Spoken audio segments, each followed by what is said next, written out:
All right, guys, what's going on? Welcome to another episode of Divine Potential. Today, I'm sitting down with Nate Kennedy. Welcome to the podcast. Appreciate it, man. I'm excited to sit here and rap with you and Mm, talk about different Yeah, things. let's do it. Well, I'll introduce Nate for you guys just so you know who we're dealing with. Nate is a digital marketing expert and serial entrepreneur, has built and sold 7 online businesses and has spent over $100 million on paid ads. Nate's journey began as a mortgage broker, but after the 2008 financial crisis left him bankrupt, he pivoted into the digital space. He went on to create a $1 million agency, but realized true time and financial freedom required a new path. So now he focuses on building 7 and 8 figure newsletters and media companies, sending over 50 to 60 million emails a month while helping others do the same. And not only that, Nate is a devoted husband and father of two, and grateful for you here. Awesome. Yeah. All right, man. Yeah, there's a lot in there. Yeah. No, there is because there's So just there's a lot old. about It you. just means I'm old, right? I've been doing a lot of different I things. guess so. Well, I wanna get into so whenever I try to explain to people, like, "Oh, I've got this newsletter that I'm working on," they kinda look at me, they're like, "Newsletter?" Like, they don't really get it, right? They think newsletters are old, they think they're, I don't know, they're not, just aware of, like, the power that a newsletter like, building an audience, capturing the audience can do, like, through email. So, can we debunk that? Like, why is building an email list, why is building a newsletter so powerful? Yeah. So, well, first off, when you say email, a lot of people are like, "Oh, that's old. That don't work anymore, right? Yeah. It's email." But email is one thing that's been tried and true for many, many years, and it consistently worked, Yeah. right? So, I my first when I sh- my first online business revolved around just sending emails Mhm. back in 2007. And so with that, it doesn't, you know, people just think, oh, it's just email. Yeah. I get a bunch of email all the day. But what's a little bit different on the newsletter side, in today's environment, more and more creators are popping up, more influencers, more brands, right? Yeah. Personal brands, right? Are Yeah. becoming bigger. And you're seeing a lot of people that have a personal brand and then they launch businesses off of it, right? Mhm. Mhm. And it's because they own that audience. But here's the thing: Facebook, Instagram, TikTok, YouTube, all these Yeah. platforms, they can deplatform you. They can eliminate your account. And when they eliminate your account, they can turn around and Well, that's what happened with TikTok. I mean, yeah, everyone well, lost. and then it came back, It but came back for 90 days, right? yeah. Because 90 days stay on it. But a lot of people, what happens is they lose that audience if that happens, right? Mhm. If your reach gets suppressed, you can't reach all your audience. So what this allows you to do, if you put them into a newsletter to provide value to people over time, one, it helps you build more rapport. It helps you build Mhm. rapport, trust, and they get to understand you and put you more as a thought leader in front of them because now you're getting them in the inbox. But more importantly, you now own that audience because it's on an email newsletter list, right? As opposed to just being on whatever your platform of choice is to grow your brand on. So Yeah. it's still alive and well. There's companies making major moves with it, and Mhm. what it is a form of media. Mhm.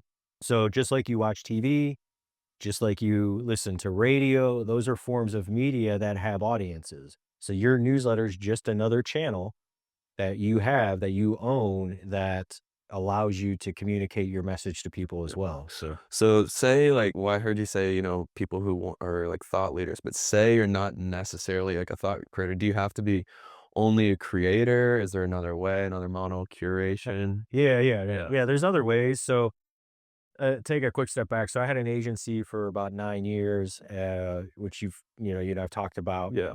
And, I was just a high paid hired gun, right? I Yeah. got paid really well to do what I did because I was good at it, Mhm. and still am, but I just do it for myself now.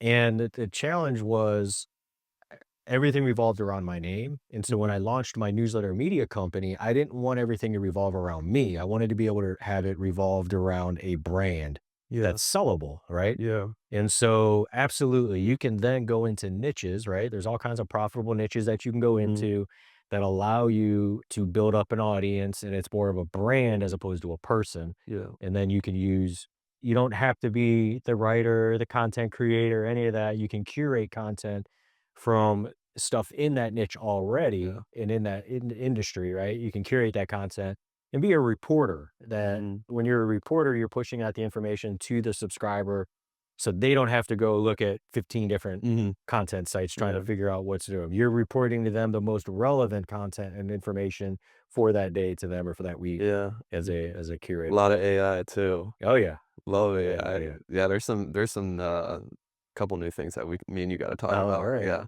But so when, you know, building like an email system where you're sending out 50 to 60 million emails a month, like, is that still the case where you're still sending out that many? Yeah, we sent out a lot of emails. So So building that, like, up to that point, like, what are I guess, is there like, what does the process look like to getting to that big of a scale? uh Pretty loaded question, but, like it is. but maybe, like, what are a few steps in building, like, a successful newsletter? Yes. Well, number one is step one is like you got to find a niche or an industry that there's financial opportunity in. Yeah. So, not all passions are profitable, Mhm. right? Some people, I know there's people out there say, hey, go follow your passion and make money. Like, just unfortunately, not all passions are That's profitable. good. So, I think if you're going to get into the newsletter space, you have to look at the industry and go, hey, look, are there other people doing this already? Yeah. Now, what can be your unique take on doing it? And then once you have your unique take and put that content out, you can start growing the audience. Mhm. So, steps is look at the niche, look at the industry and go, is there enough relevant content? Is this a growing industry? Is there people spending money or are there people spending advertising dollars in this Mhm. space? So, the way there's two ways, in my opinion, kind of two core ways to profit. Number one is through selling advertising space, and number two is through selling your own products and services.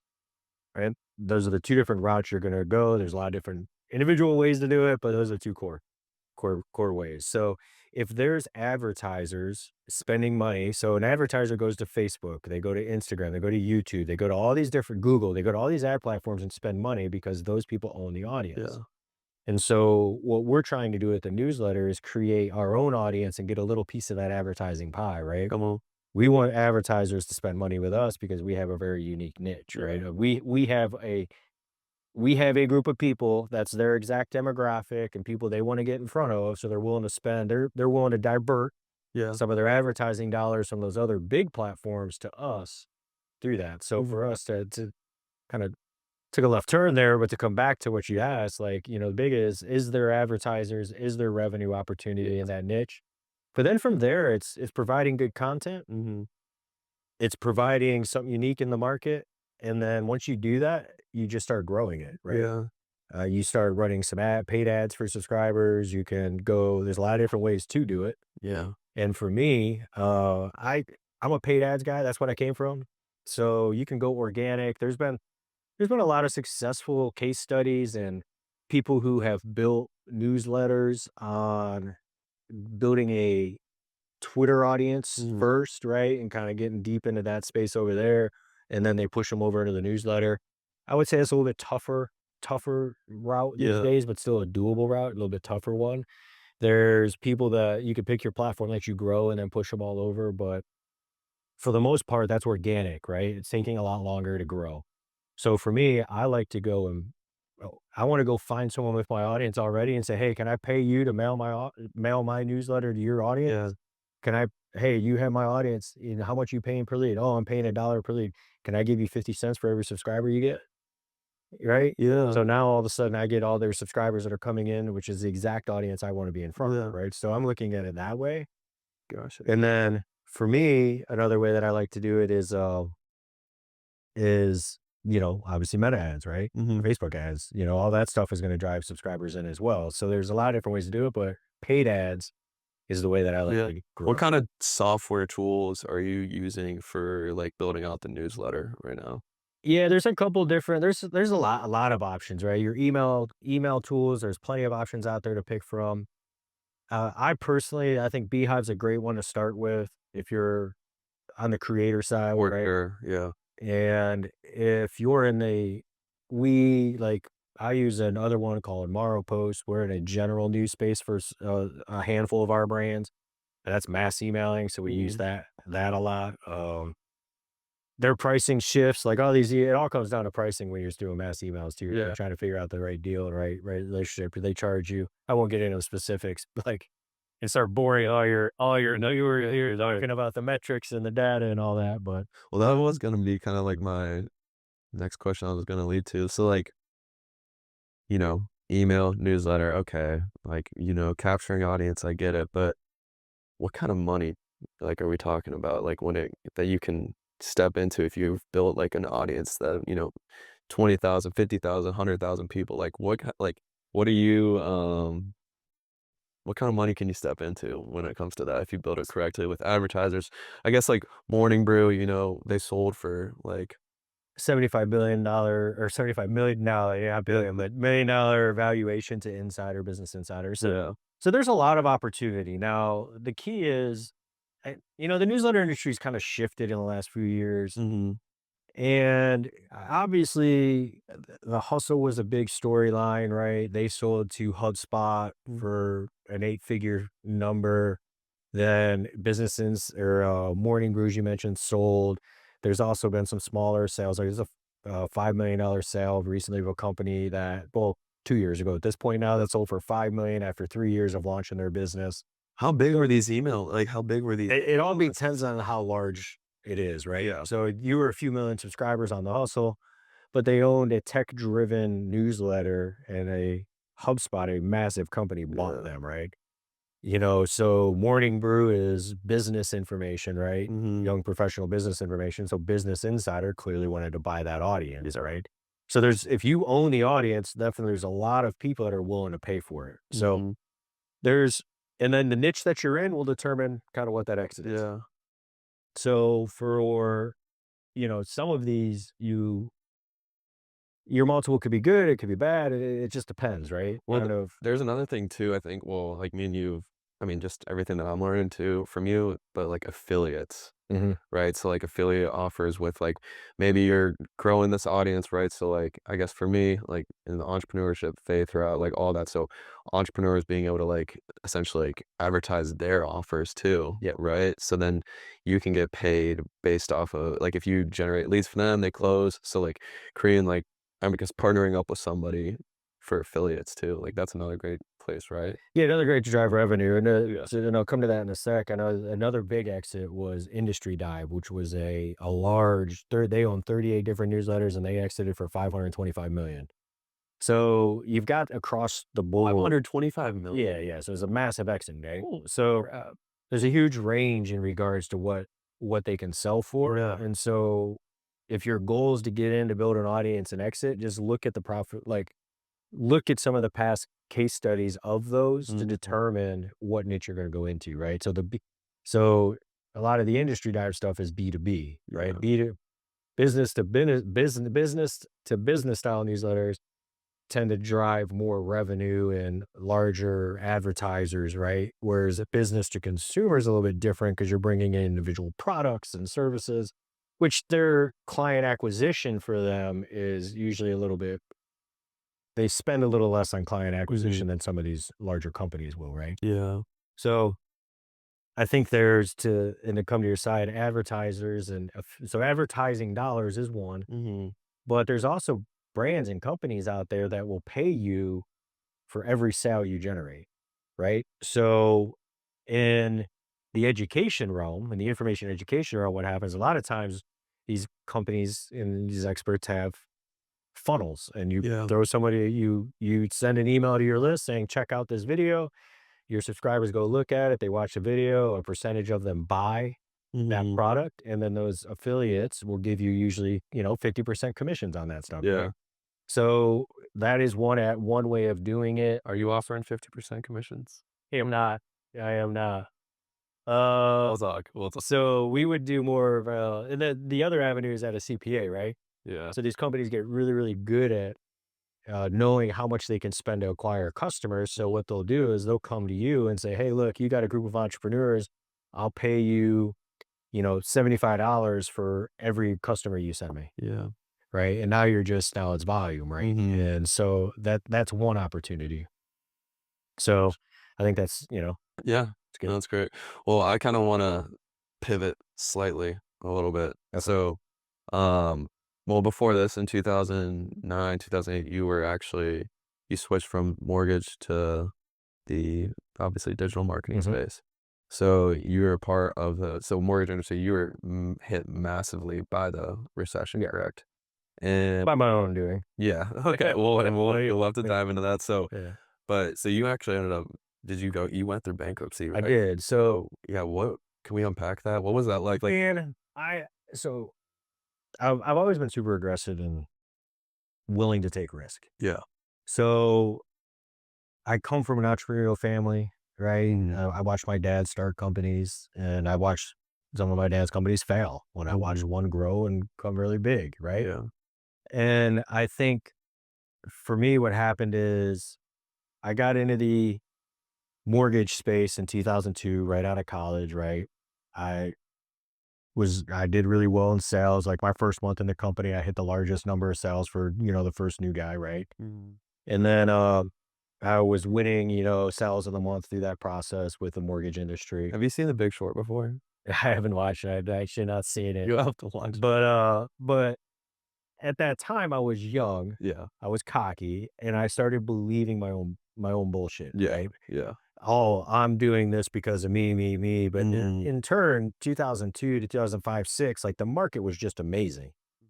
Anyone with a pulse could close a loan, right? And but in my view, is because I was so good at it. yeah, Now it's it's one of those things where then I started getting into real estate. So I had my first real estate mentor in 2004. I got into my first property. He gave me a private money loan, charged me crazy amounts of money for it, yep, but I flipped the deal, made over $100,000 on the first deal.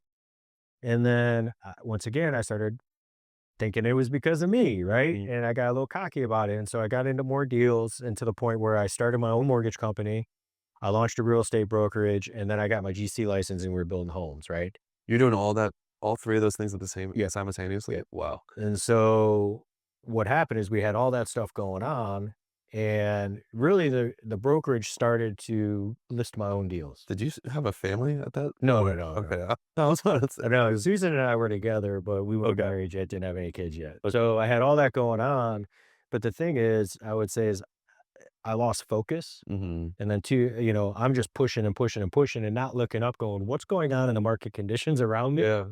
And I'm like, oh, it's never gonna hit Charlotte. Charlotte's booming. That's LA that's crashing right Yeah, now. That's not yeah. gonna happen here. California's different. Mhm. And so I started kind of believing the things I was doing could outpace the, market conditions. And Yeah. so I didn't adjust. And frankly, I wasn't hyper focused, right? Mhm. And because I wasn't hyper focused on just one of those industries, I was trying to build three of those industries. It became to the point when things started spiraling out of control, I just couldn't actually recover from it, Yeah. right? I ended up losing, bank froze my accounts, took all my money. That was a stressful day. How did that affect you mentally? Like, Uh, so initially bad. Like it was more ego driven though in the yeah, beginning, right? When I decided to actually I sh to file bankruptcy, it was like just this an out of ego the death. yeah, right? Massive failure. I felt awful. Like, I was king dingling in my peers, at least I thought I was, right? And so, like, at the same time, I'm like now failing. So that was tough. Mhm. But it was after I made that decision, it was also relieving to me because I'm like, all right, decision's made. Now it's time to go, right? Now I got to Mhm. just take the steps. Before I was like, how do I not do this, not do this, not do this? And Yeah. then it quickly became, all right, how do I climb out? Yeah. And Did that so put, like, any stress on your relationship at the time? Like, I or was Susan pretty like, "I know you're gonna figure it out," and you're she was like that, man. oh, that's awesome. So Susan was like, she She definitely, believed in you. yeah, she came in and was like, ah, we're good, like no big deal, Yeah. you know, and we'll get it figured out. And so, that's sort of Well, that that was the takes a huge another like, yeah. pressure off your shoulders, like, "Oh, I got a Yeah. wife who believes in me." So like one of the bigger moments too, though, because of going through all that, it's funny because we were together for almost 5 years before getting married. And then well, even get engaged. And then 4 years before getting engaged. But we went through a whole lot as just a Mhm. couple Yeah. before we got married. So we kind of felt like we've been through hell and back, Yeah. Yeah. before, even going through marriage, right? Yeah. And so a lot of people, like, when they get married, they go through some challenges. It's like we'd already been through a lot of that stuff. Yeah. So I think that kind of helped us along the way, Yeah. right? No, But it so pruned you for that time. yeah. Dang, that's good. So Wait, so to go back on that though, but yeah, the bankruptcy side, to answer your question, was it was easier once that decision was made was to go back up, right? Because then it'd start climbing. So like, yeah, I was depressed for like 2 weeks. yeah. I mean, it wasn't going to get me anywhere, No. right? And I think I'll never forget 3, 4 years later having conversations. I was already back in real estate, flipping deals and building my internet business. And I talked to people like, "Oh, I'm still hurt from 2008." I'm like, "It's not 4 years. Like, what can you doing? Like, how can you still be hurt? Yeah, Like, not recover." Like, so it yeah. became a lot of people became like mentally stuck Bitter. in 2008 instead of progressing. And so I think we're all going to go through hard times, man. Yeah. So how fast can we it realize it happened, And then keep going. push past it and go forward. Yeah. So that's good. Do you think you got any of that mentality from your dad at all? Seeing his like businesses up and down, or would you say Maybe. that was just kind of like over time, just more experiences you accumulated, kind of like the tougher of a mindset you obtained, or Yeah, I mean, I think it's I don't know exactly Mhm. where it came from. I think I just resilient. Maybe it's kind of how I was raised, and yeah, um, probably had to be resilient in my younger years because my parents got divorced when I was young, and I yeah, was like bouncing back and forth and yeah, dealing from one neighborhood to the next, and you know, getting beat up in one neighborhood and then being the tough guy in the other neighborhood. You know, so I'm just joking. I'm just joking. But it's how maybe that I've never really thought about it, but I think I just became resilient. I remember having lunch with my buddy after going through all that, and he was he's like, "Look, man," he goes, I don't understand how you do it." I was like, "What are you talking about?" He goes, "I've never met someone or known someone that's just so resilient.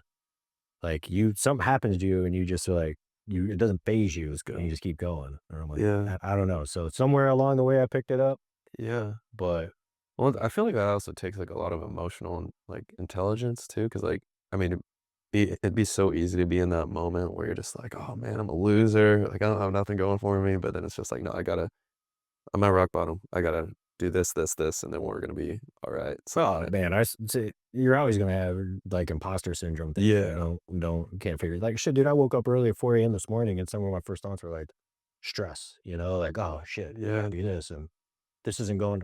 So even after, I've taken the last like 4 days off, like kind of hanging out, and I didn't get anything done, and like this is gonna fail if I don't do anything to do. so even Like after yeah, it's getting all this, like even the success that you've already had, you still have that. yeah, absolutely So that never goes away. no, no, no. Dang. And no, I just get up and I tackle and Yeah, I think that's what you gotta get stuff do. done. But I think it's, so there's definitely, I don't know that it ever goes away. It's just recognizing that it's happening Yeah. and not letting it consume you. Yeah.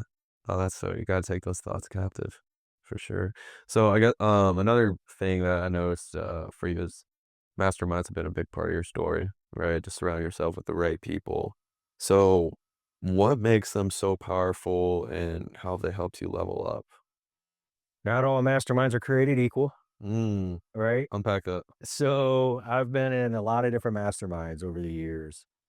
I've been in a mastermind where I masterminds. A lot of times you come into the group. The way they used to run is you present your idea, and everyone gives you feedback and helps you out. And it's like you get your kind of like podium time to get help. Yeah. Well, I'll never forget being in one of my masterminds, and these guys I had built there. It was in the real estate space. It was kind of interesting to see how it was real big. Like Was this a national one or kind of like close like there's like 20 of us in the group, okay. Gotcha. and but from all over the country. But it's real estate educators. Okay. But it was kind of interesting because it became this like cool kid group, kind of like, Mhm. like high school, like clicky He's thing. got the biggest clout, like all the And clout I chasers. never cared about that. And that's how I started learning paid traffic because I wasn't gonna go kiss someone's ass to like have them promote my product Yeah. and be strong arm into doing all these other deals with them so they can get, I'm like, I don't know, man. I'm good. Yeah. I'm the first one to figure this Yeah, out. you're gonna get it done. I'll Mhm. figure it out. I'll let Yeah. other people have. So I think for there, it was in this group, I come in and I was kind of one of the newer guys Mhm. in the group. And I'm talking about my idea, and this guy just comes in later that night. We're out hanging, everyone's eating dinner, having a couple drinks. The guy comes up to me. He's like, "Hey, man, They gave me a domain recommendation for my product that I was getting ready to launch. And oh, he's like, you know what? You need to work with us on this. I was like, why? Well, we have this and this and this, and you're not gonna be able to do this on your own, and you need to be able to, and all starts to pitching me on like having to like give them 95% of my offer. Is they wanted 95%? they were like, we'll partner with you, you get 5%. And I'm like, I don't need you. Though, like, explain to me why Yeah. I need you. And come to find out they went and bought the domain they recommended to me, and then they like bought that domain that day instead of like giving me an idea Yeah. and helping me. Yeah. They basically were trying to come in and infiltrate and take the business, and I'm like, "This isn't what I signed." So that was That in was Mastermind. That I paid for that. wow. And then there's other groups, right? Where so there's kind of like you gotta understand, you gotta be in the right rooms full of people that want to so take that story, that was a room of sharks. Yes. And then I've also been in masterminds where you're in a room, and I'm in one now where it's just a room of like guys who like, they're builders, right? Yeah. They're building you up, they're helping you, they're calling you out on your BS when you've got it, and not letting you kinda sit back and not do anything. If you're not leveling up at the pace they are, they're pushing you to get Mhm. there, right? And so, there's other great groups too. So, I've been in all this spectrum all the way to this spectrum, Yeah. and I would say along the way, no matter what, I've met great people. Yeah. So for me, every mastermind I've ever been in, there's at least 1 or 2 people Mm. that I still communicate with to this day. So to me, it's when I first got in for tactics in Mhm. the masterminds. And then after a few years, I realized that it wasn't about the tactics, it was about the Yeah. relationships. And so the You're better, and doing life with them. yeah, the more, With them. more great people you can be around and learn from and help, the better off you're going to be. Yeah. So No, that's incredible. Okay. Yeah, that's cool. So, um, well, that's yeah, that's really cool because I mean, I've been in, like, similar situations where, like, I've spent money on, like I'm like, "Oh, I probably shouldn't have spent money on that group or that course or anything like that." So I'll never forget, it was $18,000 for a guy to pitch me my own product. Yeah. really? Yeah. It's like 18, the mastermind was 18,000. $18,000 and so actually, I did have one question. So, like, in that mastermind, what was kinda like the demographic? Was it, like, younger people who just like, a lot more younger people, and the ones that you're in now, obviously older, were like It's arranged. Every mastermind I've ever been in has been arranged. okay. So, uh, that mastermind so the next mastermind that I went into Mhm. ended up being let's see, I was 30. How old was I? I was Couple probably years ago. 30. Yeah, it was a while ago. So, I was 30, and then in this next mastermind I joined because my son wasn't born yet. And there was a guy that was 21, just graduated college, and was an affiliate marketer making, you know, $250,000 a year while he was in college, So, like, I was already in the moving to the agency side and Yeah. everything else, and so I would say there's a range in that one. The Mhm. one I'm in now, in the family that I'm in, like, we've got young guys that are, I'm 45 now. We've got guys that are in their 20s in the group that are, doing amazing Killing it. things, yeah. Yeah. So, I think every group's always been arranged, Yeah. which I think is great. You wanna be able to have different perspectives because, common friend we have with Austin, Yeah. he gives a completely different perspective on the social front than True. some of us old heads have, you know? Still trying to figure out technology and stuff. Yeah. No, I'm just playing, but so going back into when you had your agency and you guys were doing well, that was like a seven-figure agency, right? Yep. So Like clockwork. yeah, but like you realize though, like you're like, yeah, I'm making money, but like I don't have any time freedom, right? So like what did that like realization kind of help like teach you about success? I think a lot of times we strive so hard for I think as entrepreneurs, there's the first number is always that, you wanna get to the six-figure income. Yeah. Then you wanna get to the seven-figure, then it's always, like, pushing to that next step, but I think at what cost, Hmm. right? And now the agency was a product of my own creation. I created an environment where I was an awful leader at first, right? And I feel like I've gotten better over the years. I'm still not the best, and I got a lot of work to do, but We're going to improve. and It's all about but at that time I created an environment where everyone had to flow their decisions through me. And then I would get mad because they'd ask me all these questions. I'm like, but I created that environment. So for me, it was just stress. But then I also created the product of all the clients hired me because it was Nate Kennedy had success doing A, B, and C, so they wanted to hire me, and then from there, it was one of those pieces that they wouldn't talk to my team at that point. Yeah. So they're picking up the phone and calling me, not calling the account rep that I had Yeah. or manager for 'em, right? And so my time was just consumed, Mhm. right? I couldn't grow. We were stagnant because I didn't have the bandwidth to grow because I was putting out fires all the time. A lot of those fires I created because I felt good putting out fire, and which is wild how we can do that stuff to ourselves sometimes. And then I just, as the story goes, like I was at dinner for my birthday, right? 40th birthday. And I'm like, I got a phone call from a client freaking out about a fire they created. And they wanted me to fix it. And I'm like, I can't even enjoy a dinner on the weekend. You know what I mean? Yeah. Like, so I knew I needed something different. And I wanted to grow past. We have been stagnant at the same, like 3 years in a row, we hit the same revenue number. And I was just, and I remember sitting at an event actually in this That was 5 years ago, actually, yeah, right? 5 years ago. it was at an event called Burn the Ships with these two guys that were really good operationally. One guy sold his agency for like 35 million. The other guy had what's his company's value at like 100 million, something crazy, right? So Mhm. they put on this event and I go to it and it's very tactical, like operationally. And it really hit home because I'm like, I do 7 figures a year. I didn't do 7 figures a year. My company did, Yeah. right? Yeah. And then I think, that's one thing a lot of business owners get twisted is like Revenue versus revenue profit. versus profit are two totally different things. And Tasted that this year. yeah, right. So I think it's interesting to go through that exercise I did with them. What happened is, I dealt with all the issues. I did this is I'm like I mapped it out. I was like, all right, well, I'm going from 1 million to 3 million in the next 12 months. That's my goal. I want to net 1 million, not make 1 million, right? Yeah. And so I built it out. I'm like, that's a lot of damn work. Yeah. That's a lot of work. And then my birthday piece happened You're like, after that. And then I'm like, there's gotta be a better way. yeah. And so that's actually when I started building the media company out. Wow. So, So, well, but I need more time, right? So to go back to answer your question, I didn't like having to say I can't do this or I mhm. can't show up to this. And my Yeah. kids were getting to an age where we're really busy. Yeah. And so I needed to be able to like go off and do that Yeah. stuff and be there for those moments. And so I needed the second time around when I decided to burn the ships and start over, it came down to, all right, I'm going to design the business and how my lifestyle first, and then I'm going to build that business around that.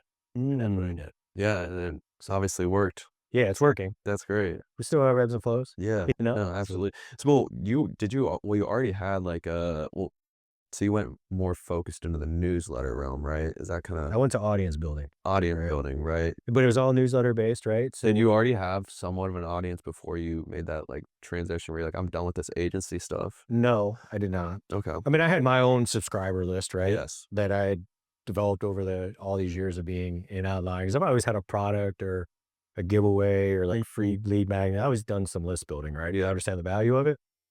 Now I got more serious about connecting with those people, obviously, Yeah. but I didn't have an offer because there's nothing I was throwing out there, Nothing, right? yeah. Like I didn't have an education product. I didn't have an offer. Now I did some consulting, kind of 1 day consulting stuff, Yeah. but that I pulled from that. Mhm. But at the same time, I built in a completely new niche that I had no subscribers in. Yeah. And so that was my goal. I was going to come invest money in it. I was going to grow it. And I knew if I owned the audience, but Yep. now keep in mind, I had a blueprint for it. Exactly. So there is a blueprint to execute on because a friend of mine was already in that space and he gave me the blueprint. Mhm. And he's like, look, man, fits right for your skill set. It's perfect for your skill set. You're going to do it. Matter of fact, I'm going to match you dollar for dollar if you don't like to entice you to do it. I'll match you dollar for dollar on lead gen. What, right? To make sure that you do it. You had a friend that did that? Yeah, he's got a small percentage of the business too, right? Okay. Yeah, yeah, yeah. So, and he didn't do it for free, No. No, not just free. but he gave me that little extra push, right? Yeah. So, Oh, that's and incredible. that's how we grew really fast. Yeah, having So, people like that in your life, oh, mhm. that's sweet. So, you know, paid ads being, like, your kinda, like, expertise, right? So, like, you know how to work the paid ad system. Like, what trends and strategies have you kinda seen, like, most impactful spending over $100 million on ads? Like, does it have to be this granular, like just a super big thing, or is it just like simplistic? I don't know. It depends, right? So traffic and funnels is really what I've gotten good at over the years, and I would say is my zone of genius, right? Mhm. The challenge is but at the end, to answer your question, it all comes down to economics, Yeah. right? So a lot of people, if your goal, let's say, if you're an advertiser or if you're building a newsletter and an audience, you have to look at what's that audience worth month over month, Mhm. and then how you're going to spend more money to keep growing that audience, but you know what it's worth, right? So it's just what's coming in, what's going out. Yeah. I think it can, and a newsletter funnel process is super simple, right? It doesn't need to be complicated. So for me, I'd come from a space where we had upsells, downsells, cross sells, ascension funnels, all this stuff, right? Application Whole funnels. different language. Yeah, like crazy, right? You had all these different things going on. So we'd have a low ticket offer where someone would buy a book. And then all of a Mhm. sudden, within 30 days, they'd be filling out an application for, a $25,000 mastermind coaching program, Mhm. right? So we did all that stuff. And there's a lot of moving pieces to that. Yeah. There's a lot of testing. There's a lot of failure to get to the winner. And for me on the audience side, it's very simple. You drive into a subscribe page, build a subscriber, Yeah. you follow up with that subscriber with good content, and they stay engaged. And then as they're engaged, you generate sponsorship ad dollars, you put affiliate ad dollars in there, right? There's different ways to generate revenue. But so So you think people overcomplicate it almost at sometimes? yeah, we can, but it also depends what's your goal. Yeah. So for us, if it's to build an audience, we don't want a big friction point. Like we Mhm. don't want a lot of friction for them to become a subscriber. We just want them to know what they're subscribing for. Mhm. If it's a if I'm selling coaching and education and stuff like that, like I also do with our side of the business, my personal brand, Yeah. there's a little bit more to that. There's more that comes into there. Like we're gonna have, people got to fill out an application and say, hey, I want to work with you. Yeah, exactly. We've got a book that we offer, right? So people buy the book, and then all of a sudden we have other follow-ups that happen. So they, eventually want to upgrade, give them really good content on the front, and then they want to work with us down later on as well, right? Yeah. So there's a lot more that goes into that. Yeah, absolutely. Well, yeah, it just sounds like too with like when you're spending that much on ads, like, well, one thing we've talked about too in our calls is just like a lot of testing things, right? You just run it, test it. If it works, great. If not, go back to the drawing board and just try it again. Yeah. So just a lot of trial and error. Well, a lot of times people think because they build it and turn on ads, it's automatically going to convert and be great. Yeah, that's not It's not true. the case. So a lot of times, you can get in and start spending money, and then you realize it's not working. Mm-hmm. And so, for example, we just ran a small test on something new. We spent $1,000 on a small test just to see how it performed. Mm-hmm. It generated a lot of leads, but it didn't generate any qualified applications for customers. Okay. And so it was interesting, like I was great because we got great lead costs, but at the end of the day, like the thing that we're measuring towards wasn't happening. Yeah. Right. So we turned it off, we revamped, and, we got the new piece rolling out. Pivoted. Yeah. Right on. I got you. Um, I want to talk a little bit about faith. Like, how has faith played a role in your entrepreneurial journey? Man, oh, broken.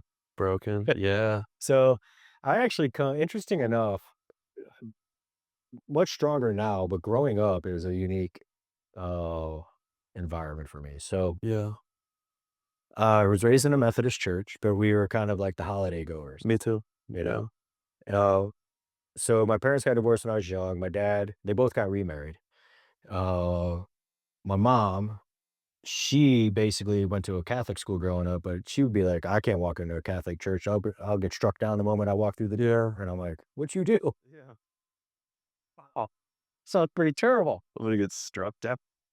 Oh, she would say that, and Yeah. then and come to find out actually I just found out why recently on why she thinks that. But and then and then I went to a Catholic high school, right? So like it was just very convoluted, and Yeah. Catholicism is definitely not for me, Yeah. unique. Yeah. Uh, for the Catholics, more power to you. Yeah. I get you. So, and then I kind of went through a phase where, I'm like, just wasn't involved in Wasn't religion at into it. all. And Yeah. I would say that, my wife kind of brought me back to it. Mm. and started getting into church more, started reading the Bible more, going to some Bible study. It's just understanding and being Yeah. like, all right, where are we at? And then I kind of realized because I used to always be around a guy, I'd be like, yeah, I believe in God Yeah. and Jesus is cool, Yeah. right? And then you got Cool guy. so, but what would happen is I'd see guys that would always talk about their faith and talk about God, but then I was waiting for them to screw up, Mm, waiting for them to do something that wasn't Christian. Christian, right? Yeah. And then I'd be like, all right, bam, see, why is he doing that? Yeah. Hypocrite, you know? Yeah. Yeah. And so I always kind of had this barrier up. And then I just realized, like, it kind of clicked with me. You know what? Like, we're all human. We're all We all make perfect. mistakes. We're Yeah. not perfect. And I need to stop judging and Mhm. pushing away and just start realizing that it's, and I also had some guys that, like, I never really understood the people that were constantly preaching on you. Yeah. No. And so, That's from, those religious folks. Cause like, so one thing that a mentor recently has been teaching me is like religion in a sense is like religion is itself is demonic. It's almost controlling, right? So the thing about Christianity, it's relationship, right? Relationship with God. So religion will tell you you gotta do all these things and to like be good enough or whatever. But that's not the case because we're all like just messed up. yeah, it's organized religion is, and there's so many different organized religions, and Exactly. they have their own take on things, right? Yeah. So I think, my kind of take to go on my take, it's my job as a Christian now is to kind of live in a manner that inspires others Exactly. to go, all right, well, I wonder, you know what? Nate seems to be doing things right. He seems to be like a good guy. I Yeah. wonder, and then if I get in a conversation about Christianity or God or Yeah. whatnot with them, then all of a sudden maybe they're like, maybe that opens their eyes. Right? Exactly. It's not for me to go preach to No, somebody. you're You're not perfect. it's not preaching on the street. Yeah, I'm not. No, I have an old buddy of mine he started doing that. He actually sold his business and then he moved to Philly and was like preaching on the streets and he's got videos of like preaching at colleges and Wow. I mean he's doing this Yeah. stuff. I think in his mind, I don't like it's his process on how he does it, but at the same time, like if you're out there screaming at people on a college campus that Yeah. you're this, and They're you're condemning going people. here and Yeah. condemning people, like, it's not having the impact you think, Yeah. you know? I heard another thing too, just because you slapped the name Jesus on it doesn't mean it's Christian. Yeah, that's true. And it no, because it's just like you praise him with your lips, but behind closed doors or off camera, you're just doing Mhm. you're not being a representative whatsoever. But like that was a I was having a conversation with a friend about that. But it's just like what you're saying, just like talk is cheap. Like actually like be about it and be like a person who's just walking in excellence and there's a lot of fruit, right? You're walking enjoying all that. But that's cool to see. I don't always walk in excellence. Hey, I mean, neither do I. I don't know about all that, but No, but I mean, it's a journey. That's like that's another thing too, like I recently learned. So there's a scripture in the Bible where it talks about like Jesus saying like be perfect as the Father is perfect. But the word perfect in our eyes in English doesn't mean like perfect that in the way that perfect was used in the Bible. So perfect, I know that's a mouthful, but perfect in Greek, right? So like the original manuscripts of the Bible were like uh, Greek, Hebrew, and then there's another one too. But perfect means fully mature, Mm, which is like interesting because like when he says that, it's like perfection for me is like being completely blameless. But like perfection in that context is like, oh, it's a process mhm. to becoming mature. Yeah, And then so then, because I used to be super judgmental, and then, now, like, understanding that, it's just like, dang, we're all on a journey. It's yeah. like no one's gonna be perfect. But, yeah, see, I used to be Yeah, and I think, it's gonna go and I think if more Christians would operate in the realm of when they I found this at some Bible studies where yeah. you walk in and it's like outside of the church, we have one conversation, Mhm. use a certain set of language. Yeah. And then we come into the church at Bible study, it's Yeah. like prim and proper. And I'm like, but Very. that's not you.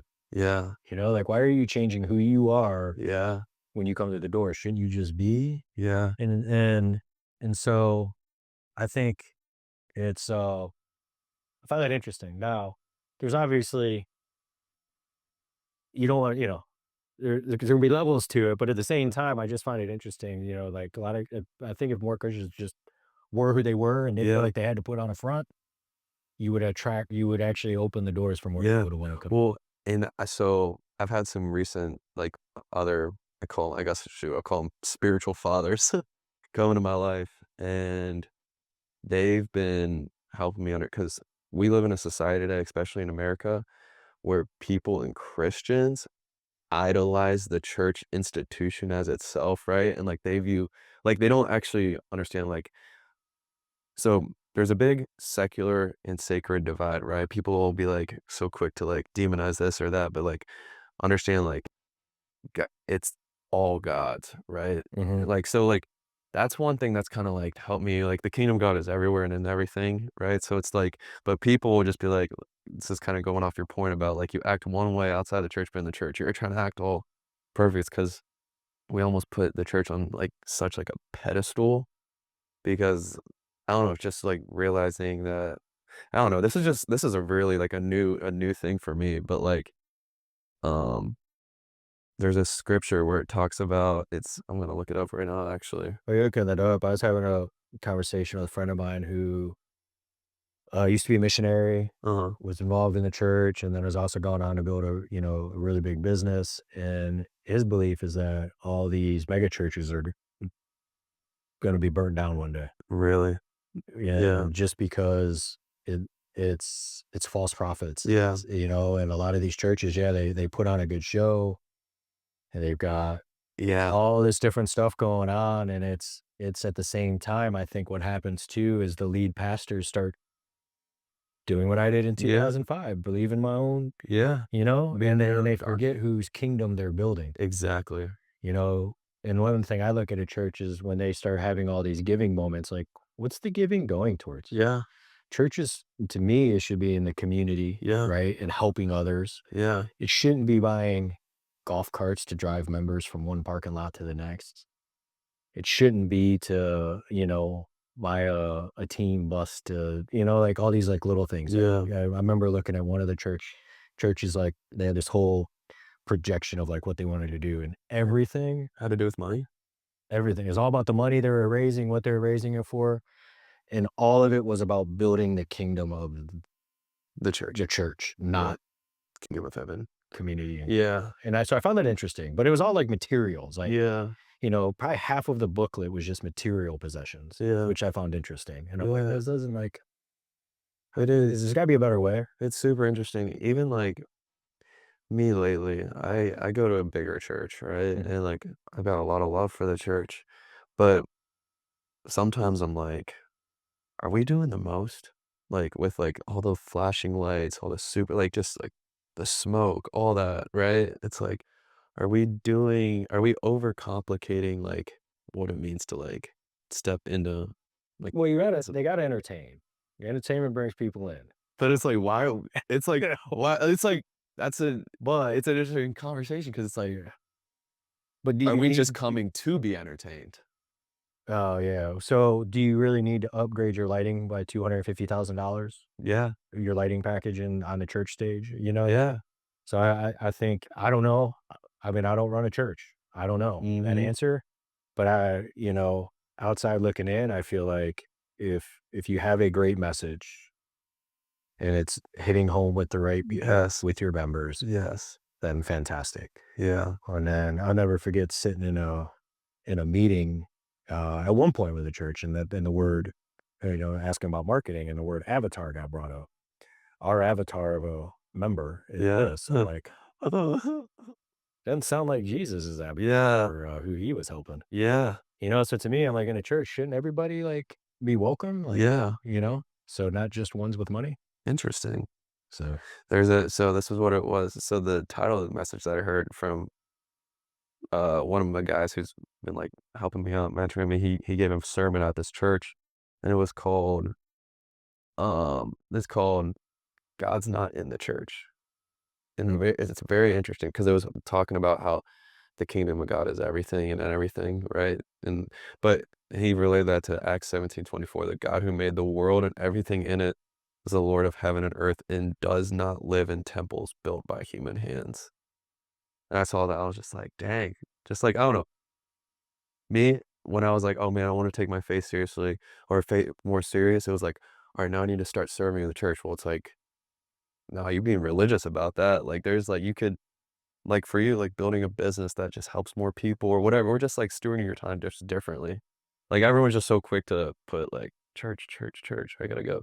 But all new things I'm just, Diving into, huh? diving But into, but that's good. It sounds like maybe you're kind of a similar wavelength with that stuff, but no, I think church is great too. yeah, I do think church is great 'cause it's a yeah, community, right? yes, And so do you identify that community? You like the community? Is yeah, you know who actually, a guy told me this aspect when it came to church. He goes, "Is the church you're always gonna have different seasons in churches you go to. yes, And is the church challenging you to go deeper, go deeper yeah, and improve your knowledge, improve your faith? yeah, Is the church helping you come closer to God? yes, And if it is, you're in a great spot." And he goes, "But there's also churches, understand." He's like, "There's churches designed for the newbie. There's churches for designed for the sure, intermediate. There's churches designed, like just like in business, there's different companies for different things. yeah, There's different churches for different people. So I guess the avatar question there does stand to be true. yeah, But you're right, it's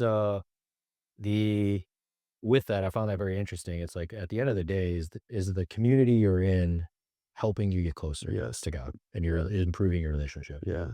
No one take that as me denouncing shiz or anything.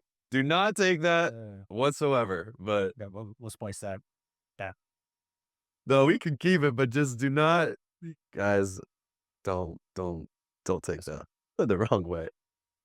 Just do things we're wrestling with, right? It's good to wrestle with our phrase and question things and yeah, all that. But, what do you think holds people back from reaching their divine potential? What holds them back? From reaching yeah. Uh, Self-doubt, fear of failure. Mhm, I would say probably the most part because if you really want something and believe in yourself, you'll go full send after it, mhm, right? But a lot of times people fear failure. They fear the belief of what others are gonna think if they do fail. A lot of times you got the wrong people around you. yeah, I mean, I guess not just one thing. There's a lot of things, right? so many, You know? yeah, So, um, some people make reasons up to why they can't do something, mhm, right? So some people like, big thing, well, I don't have the money to do that. Well, there's people that don't have any money that mm, build massive, you know, businesses and it's just hustle. It's grind yeah, at that point and yeah, figure it out. Time is money. So if you're spending your time doing it, that is money as well invested. yeah, So I would say those probably the biggest things though, right? yeah. Fear of failure, you know, Imposter syndrome maybe? yeah, that's part of it. So there's a handful of, you just got to take that leap because if you doubt yourself from doing it, you're gonna have self doubt every step of the way. Yeah, Every time you go from one step to the next, you're gonna have more self doubt. So you just got to overcome it. right on. Alright, well, I think that's a pretty good place to stop. Where can people find you at, connect with you? NateKennedy.com and get on the Uncommon Advice newsletter. Go to natekennedy.com/newsletter. If you want to learn more about marketing and business, that's what I got over there. Yeah, That's it. alright, right on. Well, I appreciate you coming on and spending time with me Yeah. today, so guys, that's all.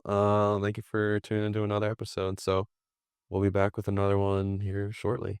Peace.